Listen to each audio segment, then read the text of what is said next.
Sonia carried a heavy story of betrayal. Her closest friend shattered her trust, leaving her wounded and restless. The pain followed her everywhere, turning joy to suspicion and replaying the hurt in her mind each night. She wrote countless unsent letters in her head, filled with anger and questions but never sent them. Holding on to her grudge felt like protection, but it only deepened her suffering.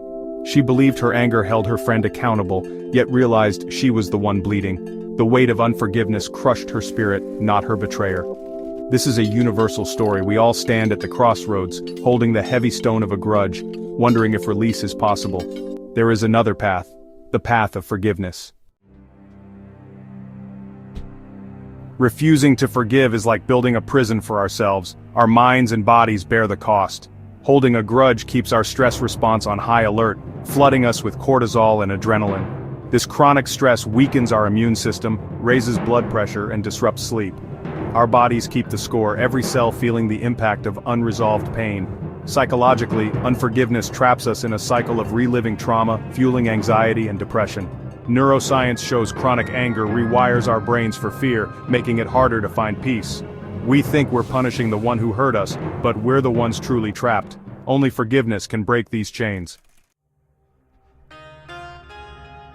Forgiveness is the key to our self-made prison.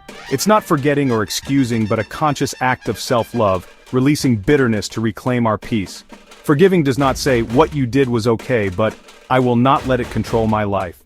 As we forgive, the mental replay quiets, stress eases, and our bodies begin to heal. Studies show forgiveness lowers depression and anxiety, lifting a weight from our shoulders. Letting go is a process requiring courage and patience, but each step restores a piece of ourselves. Our identity is not our wounds, but our capacity to heal. Forgiveness lets us write a new ending, one of hope, not pain. In many faiths, especially Christianity, forgiveness is a sacred command, a reflection of God's mercy.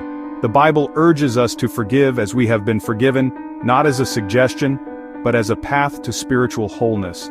Forgiveness is not ignoring justice, it's entrusting it to God, releasing a burden too heavy to carry alone. This surrender frees us from anger and opens us to God's healing peace. Unforgiveness blocks our connection to God and others, hardening our hearts. Jesus taught, "If you forgive others, your Father will forgive you." A closed heart cannot receive grace. Forgiveness is the open hand that both gives and receives God's love. Joseph's story in the Bible is a powerful example of forgiveness after deep betrayal by his own brothers. Sold into slavery and imprisoned, Joseph could have chosen bitterness, but he let faith shape him instead.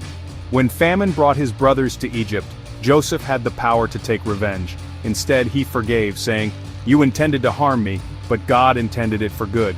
He didn't minimize their wrongdoing, but saw a greater purpose in his suffering. Joseph's forgiveness redeemed his family's betrayal, turning pain into salvation. His story shows that forgiveness is not just emotional release, but an act of faith. Through forgiveness, even the deepest wounds can become sources of healing. Jesus on the cross is the ultimate model of forgiveness, praying for his executioners, "Father, forgive them." In his agony, he chose mercy over judgment. Showing forgiveness is a gift, not a reward for repentance. This act redefines justice, inviting us to see offenders with compassion, not vengeance. Jesus' prayer was for their healing, not just their pardon. Radical forgiveness is the cornerstone of Christian faith. No wound is too deep for God's grace. When forgiveness feels impossible, we can look to the cross for strength. There, we find the courage to release our pain and pray for those who hurt us. We've journeyed from Sonia's pain to the hope of the cross, seeing that unforgiveness is a heavy burden. Science and faith agree. Forgiveness is the key to freedom and healing. Perhaps a name or face has come to mind. Honor that pain, but know you do not have to carry it anymore. Forgiveness begins with a single step, a quiet prayer, a willingness to let go. You do not have to feel forgiving to start. The choice comes first, the feelings follow. Imagine placing your pain in God's hands, breathing in grace, and releasing bitterness. This is your sacred path to peace and wholeness. Take the first step. The journey to a more forgiving world begins within you. Yes, within you and me.